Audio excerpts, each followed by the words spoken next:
C. Joseph Vijay எனும் நான்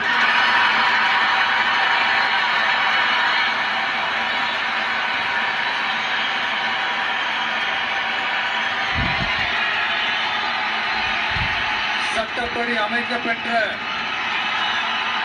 இந்திய அரசியல் அமைப்பின்பால் உண்மையான நம்பிக்கையும் மாறா பற்றும் கொண்டிருப்பேன் என்றும் இந்திய நாட்டின் ஒப்பில்லாத முழு முதல் ஆட்சியையும் ஒருமையையும் நிலை நிறுத்துவேன் என்றும் தமிழ்நாட்டு அரசின் முதலமைச்சராக உண்மையாகவும் உளச்சான்றின்படியும் என் கடமைகளை நிறைவேற்றுவேன் என்றும்